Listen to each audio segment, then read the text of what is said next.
Upgrade చేయడానికి మీ ద్వారా సంబంధిత మంత్రివర్యులను అడుగుతున్నాం అధ్యక్ష. దాని చుట్టుపక్కల చాలా తండాలు ఉంటాయి, ఇంకా గ్రామాలలో నుంచి కూడా అక్కడికి ప్రజలు వస్తారు, కాబట్టి ఇది చాలా ఉపయోగపడుతుంది అధ్యక్ష. ఇంకొకటి, తొర్రూరు మండల్లో మొత్తము 4500 నుంచి 5000 దాకా బుడుగ జంగాలాలు ఉంటారు. వాళ్ళంతా కూడా వాళ్ళ వృత్తిరీత్యా వేరే వేరే స్టేట్స్కి వెళ్తారు, కాబట్టి వాళ్ళ పిల్లల్ని అక్కడ లోకల్గా ఉన్న చిన్న ప్రైవేట్ స్కూళ్ళల్లో లేకపోతే గవర్నమెంట్ స్కూల్స్కి పంపిస్తూ ఉంటారు. వాళ్ళందరికీ కూడా ఎస్సీ హాస్టల్ శాంక్షన్ అయితే వాళ్ళ పిల్లలకు కూడా భద్రంగా ఉంటుందని చెప్పి వాళ్ళందరూ ప్రపోజల్ పెట్టమని అడగడం జరిగింది అధ్యక్ష. మీ ద్వారా సంబంధిత మంత్రివర్యులని అడుగుతున్నాం. ఇంకొకటి, ఆర్ఎన్బి రోడ్స్కి సంబంధించి మా దగ్గర ప్రధానంగా 3 రోడ్స్ ఉన్నాయి అధ్యక్ష. ఒకటేమో తొర్రూరు టు హర్పిరాల ఒకటి ఉంది, ఇంకొకటి మురిపిరాల టు జఫర్గఢ్ ఏమో అదొక 20 కిలోమీటర్ల దాకా ఉంటుంది అధ్యక్ష. అది చాలా అత్యవసరము. ఇంకా మైలారం టు గుత్తూరు కూడా అదొక 13 కిలోమీటర్ల దాకా ఉంటుంది అధ్యక్ష. అది కూడా మీ ద్వారా సంబంధిత మంత్రివర్యులని అడుగుతున్నాం అధ్యక్ష. థ్యాంక్ యూ అధ్యక్ష. సహచార మంత్రి సోదరిమణి యశస్విని చెప్పినటువంటి ఈ 100 బెడ్ హాస్పిటల్స్ విషయం కానివ్వండి, స్కూల్స్ విషయం కానివ్వండి, ఆర్ఎండ్బి శాఖలో ఉన్నటువంటి 3 రోడ్ల విషయం చెప్పారు అధ్యక్ష. నోట్ చేసుకుని కన్సర్న్ డిపార్ట్మెంట్స్ మంత్రులకు తెలియజేస్తాం అధ్యక్ష. Thank you. D Sudheer Reddy garu. ధన్యవాదాలు అధ్యక్ష. నా సబ్జెక్టు రెవెన్యూ మంత్రి గారికి సంబంధించిన సబ్జెక్ట్ అధ్యక్ష. వారు లేరని చెప్పి నేను ఆందోళన పడ్డా, కానీ వారు వచ్చిండ్రు, వారికి కూడా ధన్యవాదాలు అధ్యక్ష. మరి ఈరోజు గత ప్రభుత్వ హయాంలో 118 జీవో మా ప్రాంతంలో నివసిస్తున్న అనేక కాలనీలకు 118 జీవో ఇచ్చింది అధ్యక్ష.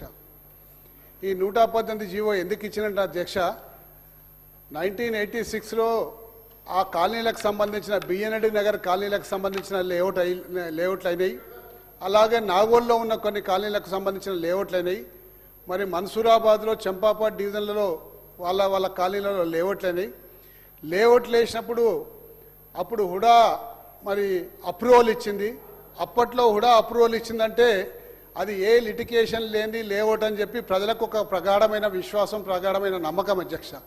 ఆ నమ్మకంతో చాలామంది పైసా కూడబెట్టుకొని పైసా జమ చేసుకొని, కొంతమందికి ఆ పైసలు సరిపోకుంటే భార్య ఒంటి మీద ఉన్న నగలు తాకట్టు పెట్టుకొనో, లేకపోతే ఊర్లో 1 ఎకరమో పొలం గిల్ట ఉంటే ఆ పొలం అమ్ముకొని హైదరాబాద్లో ఒక ప్లాట్ కొనుక్కున్నారు అధ్యక్ష.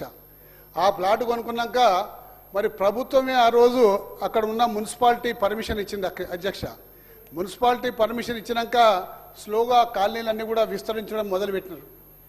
ఇంకా మరి ఆ మున్సిపాలిటీకి సంబంధించిన అధికారులే అక్కడ మంచినీళ్ళ సదుపాయం కల్పించారు, మరి రోడ్ల సదుపాయం కల్పించారు, మరి వీధి దీపాల సదుపాయం కల్పించారు.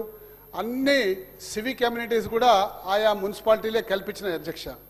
అకస్మాత్తుగా అధ్యక్ష 97లో ఈ సంబంధించిన లేఅవుట్లకు ఓఆర్సీ ఇవ్వలేదని చెప్పేసేసి అప్పటి జాయింట్ కలెక్టరు ఒక నోటు రాసి పెట్టి కలెక్టర్ ఆఫీస్లో వదిలిపెట్టడం జరిగింది అధ్యక్ష. ఆ కలెక్టర్ ఆఫీస్లో వదిలిపెడితే 97లో ఓఆర్సీ ఇవ్వలేదని చెప్పి రాస్తే మరి 98లో ప్రజలకు తెలియజేసి, అయ్యా ఇంట్లో ఓఆర్సీ ఇవ్వలేదు, మీ టైటిల్ క్యాన్సిల్ అవుతుంది, ఇక్కడ కొనకండి, ఇక్కడ ఇల్లు కట్టకండి, ఏది చేసినా చట్ట విరుద్ధం అవుతుందని చెప్పేసి ప్రభుత్వం నుంచి ఒక సూచన కూడా ప్రజలకు అందలే అధ్యక్ష. వాళ్ళకు అందకుండా అమాయకులుగా వాళ్ళందరూ కొనుక్కుంటూ పోయినరు, నగరం విస్తరించింది. 2008లో అకస్మాత్తుగా వాళ్ళకు పర్మిషన్స్ నిలిపేసేసిండ్రు.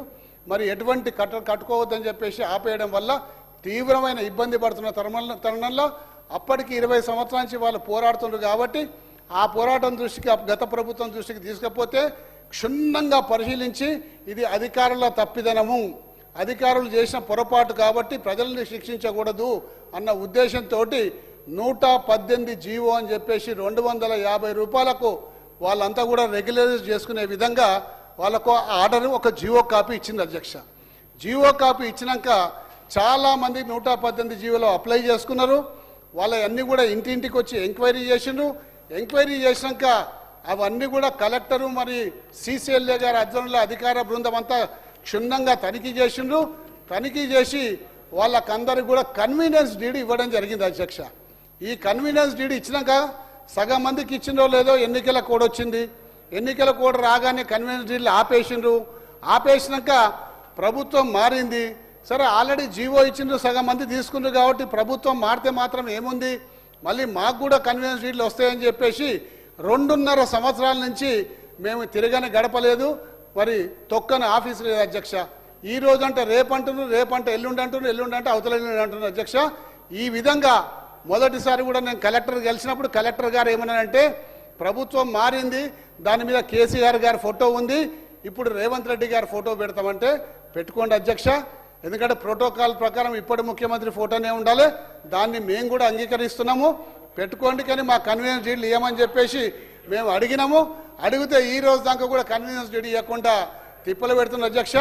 లేటెస్ట్ విషయం ఏంటంటే అధ్యక్ష, ఇంకొక విషయం, స్థానికంగా ఉన్న నాయకులు మీరు ఈ ఓట్ల కోసం ఈ యొక్క కన్వీనియన్స్ డీడ్ ఆ రోజు టెంపరరీ తెచ్చిండ్రు, సుధీర్ రెడ్డి గారు మరి ఓట్లు వేయించుకున్నారు. ఇది బోకస్ జీవో, దీన్ని సుధీర్ రెడ్డి గారి ఇంటి మీదకి పోండి, ధర్నా చేయండి, ఆ ఫోటోలు నాకు పెట్టండి, పెడితే నేనే దగ్గర నుండి మీకు కన్వీనియన్స్ డీడ్ ఇప్పిస్తా. అప్పటిదాకా ఎవరు కన్వీనియన్స్ డీడ్ నీకు రాదు, మేమే ఆపినామని చెప్పేసి స్థానికంగా ఉన్న నాయకులు ఇవాళ ప్రజలకు చెప్తా ఉంది అధ్యక్ష. దయచేసి మీ ద్వారా రెవెన్యూ మంత్రికి నేను విజ్ఞప్తి చేసేది ఏంటంటే, ఒక ప్రభుత్వం ఒక వెసులుబాటు ప్రజలకు కల్పించి ఒక జీవో ఇచ్చినాక ప్రభుత్వం మారగానే వాటిని ఆపి పెట్టడం అన్యాయం అధ్యక్ష. తద్వారా నేను మీ ద్వారా మీకు వినవి ఏం చేస్తున్నామంటే, చాలామంది ఇవాళ ప్రజలకు తీవ్రమైన ఇబ్బంది పడతా ఉన్నారు, బ్యాంకుల లోన్లు రాక, ఇంటికి పర్మిషన్ రాక ఆ ప్రజలు ఇబ్బంది పడుతున్నారు. కాబట్టి సగం మందికి ఇచ్చి సగం మందికి ఆపకండి అధ్యక్ష. మీ ద్వారా రెవెన్యూ మంత్రి గారికి మిగతా కన్వీనియన్స్ డీడ్లు కూడా ఇప్పియమని చెప్పి కోరుతున్నా అధ్యక్ష. అధ్యక్ష, గౌరవ సభ్యులు సుధీర్ రెడ్డి గారు ఏదైతే 118వ జీవోకు సంబంధించిన అంశాన్ని ఈ సభలో 0 అవర్లో ప్రస్తావించారు. గత ప్రభుత్వం ఎలక్షన్ ముందు ఏదైతే వారి కన్వీనియన్స్ కోసం ఆ జీవోనిచ్చి కొన్ని పార్షల్గా కంప్లీట్ చేసిన మాట వాస్తవం. సుధీర్ రెడ్డి గారు కూడా నాకు పర్సనల్గా దీన్ని ఎక్స్ప్లెయిన్ చేశారు. ఆ ప్రభుత్వంలో ఏవైతే 58 కానీ 118 కానీ ఇలా ఇచ్చి ఒక 4-5 జీవోల మీద రాష్ట్ర ప్రభుత్వం తాత్కాలికంగా హోల్డ్ చేయడం జరిగింది. దీని మీద ఇప్పటికే చాలా నివేదికలు తెప్పించుకున్నాం. కపుల్ ఆఫ్ డేస్లో డెఫినెట్గా వాటిలో ఏవైతే జెన్యూన్ ఉన్నాయో జెన్యూన్ వాటిని పాజిటివ్గా రెస్పాండ్ అయ్యి క్లియర్ చేయడం జరుగుతుంది అధ్యక్ష. శ్రీ కౌశిక్ రెడ్డి గారు.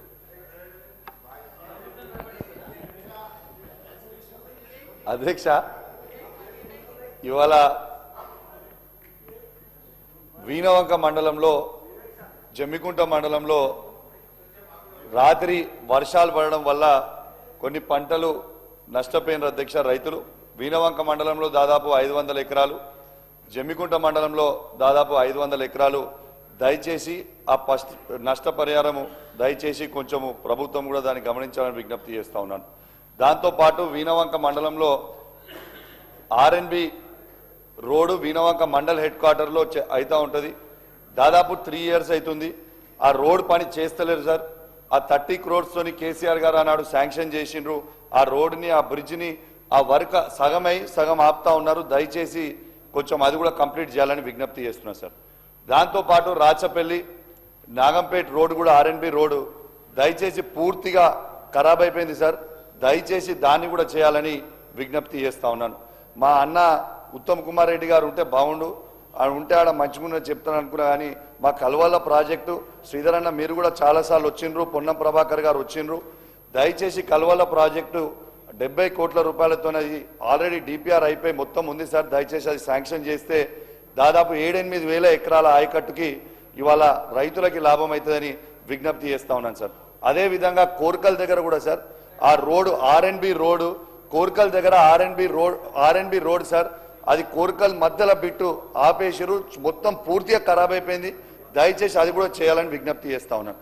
ఇప్పుడు నేను చెప్పబోయే విషయం దయచేసి గౌరవనీయులు పెద్దలు శ్రీధర్ బాబు గారు, మీరు కూడా కరీంనగర్ జిల్లాకు సంబంధించిన మంత్రివర్యులు, పొన్నం ప్రభాకర్ గారు, లక్ష్మణ్ గారు, మీరు మంత్రివర్యులు, దయచేసి ఇది సీరియస్గా నోట్ తీసుకోవాలని మీకు విజ్ఞప్తి చేస్తా ఉన్నాను. ఇలా ఒక్కసారి మీరు ఆలోచన చేయాలి. ఇలా కరీంనగర్ సిపి గారి వ్యవహారాలు ఇలా సభ దృష్టికి తీసుకురావాలని నేను విజ్ఞప్తి చేస్తా ఉన్నాను.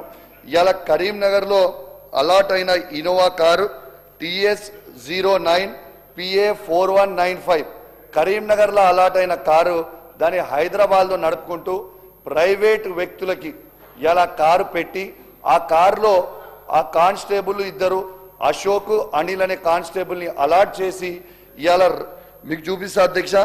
ఇవాళ రోజు రాయల్ గుల్మార్గ్ అపార్ట్మెంట్స్ అమీర్పేట్ దగ్గరికి పోయి ఇవాళ కరీంనగర్లో ఉన్న పనిచేస్తున్నట్టు కరీంనగర్ 1 టౌన్ పోలీస్ స్టేషన్లో పనిచేస్తున్నట్టు ఈ కానిస్టేబుల్ అశోక్ గారిని చూపించుకుంటూ తను హైదరాబాద్లో ఉంటా ఉన్నారు. అదేవిధంగా అనిల్ కానిస్టేబుల్ ఈయన కరీంనగర్లో పనిచేస్తున్నారని ఏఆర్ కానిస్టేబుల్ చూపించుకుంటూ హైదరాబాద్లో ఉంటా ఉన్నారు. తర్వాత మీ అందరు కూడా చూడొచ్చు ఈ కార్ని రోజు